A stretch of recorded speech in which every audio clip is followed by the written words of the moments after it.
Hello all, Namaste. Welcome back to our channel Explore with us for food and fun. Hello hall అందరికి నమస్కారం. అరటాకులో మేము భోజనం చేసాం. నేను మాత్రం పూరీనే తిన్నాను.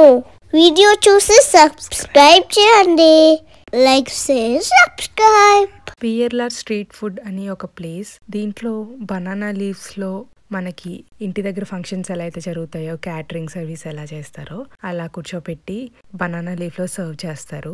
ఇయర్లీ 2 times మాత్రమే ఇలా రిజిస్ట్రేషన్స్ ఓపెన్ అవుతాయి. ఆ డే మొత్తం ఇలా ఫుడ్ పెడతారు. మనం ఆ స్పాట్ రిజిస్టర్ చేసుకుని ఇలా ఫ్యామిలీతో ఇండియన్ బంతి భోజనం చేయొచ్చు. ఎవరు ఏ కంట్రీ వెళ్ళినా మన ఫుడ్ మనకే నచ్చుతుంది కదా. ఫస్ట్ పాయసంతో స్టార్ట్ చేశారు. ఇదంతా వచ్చేసి కర్ణాటక స్టైల్. వీళ్ళు పాయసంలో కూడా శనగపప్పు వేశారు. మనం అలా యూస్ చేయం కదా.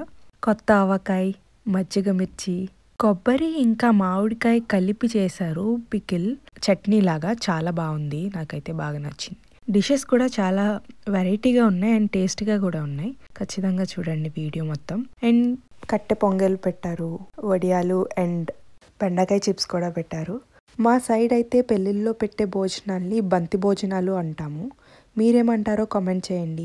మనకి నార్మల్గా బంతి భోజనాల్లో ఇలా పూరి పెట్టారు కదా, కానీ ఇక్కడ పూరి పెట్టారు. దానిలోకి వేసుకోవడానికి బీన్స్ అండ్ కోకోనట్ కర్రీ లాగా ఒకటి పెట్టారు.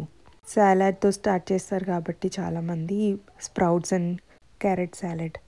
చాలా చిట్టి ఊతప్పం కూడా పెట్టారు. చాలా బాగుంది. దానికి కాంబినేషన్గా రెడ్ చట్నీ. కర్ణాటక సైడ్ కర్రీస్లో చిల్లీ పౌడర్ యూస్ చేయరా, లేదంటే ఇక్కడ యూస్ చేయలేదా నాకు తెలియలేదు. ఎందుకంటే కర్రీస్ అన్నీ ఇట్లా వైట్ కలర్లోనే ఉన్నాయి మ్యాక్సిమమ్ ఆఫ్ ద కర్రీస్. ఫ్రైస్కి కొంచెం కలర్ వచ్చింది, కానీ కర్రీస్ అయితే మాత్రం అలా వైట్ కలర్లో బఠానీ అలా ఉంది. ఇది డబల్ కలర్లో ఉంది కదా, అది sweet halwa and coconut sweet అనుకుంటా. ఇంకా యమ్మీ యమ్మీ రస్మలై కూడా పెట్టారు. నేను అస్సలు ఎక్స్పెక్ట్ చేయని బిర్యానీ అయితే ఇదే. పనసకాయ బిర్యానీ పెట్టారు. బాగుంది చాలానే. మీరు ఎప్పుడైనా పనసకాయ ముక్కల కూర తిన్నారా? చాలా అంటే చాలా బాగుంటుంది. చికెన్ కర్రీ కూడా దానికి సరిపోదు. ఇక్కడ అది సర్వ్ చేయలేదు, కానీ మా అమ్మమ్మ చాలా బాగా చేస్తారు. మ్యాక్సిమం ఆఫ్ ద కర్రీస్లోకి పీస్ అండ్ చన్నా కామన్గా ఉంది. Taste are different. ఇన్ని కర్రీస్ ఉన్నప్పుడు అన్నీ తినలేం కదా, జస్ట్ టేస్ట్ వరకు చేసాం. కానీ ఇవి తిని వచ్చినప్పుడు బాగానే ఉంది. దాని నెక్స్ట్ డే నుంచి ఇంట్లో అందరం సిక్ అయ్యాము. తెలియలేదు మాకు బయట ఫుడ్ ఇలా తిని రావడం వల్ల సిక్ అయ్యామా లేదంటే దేని గురించి అయ్యామని.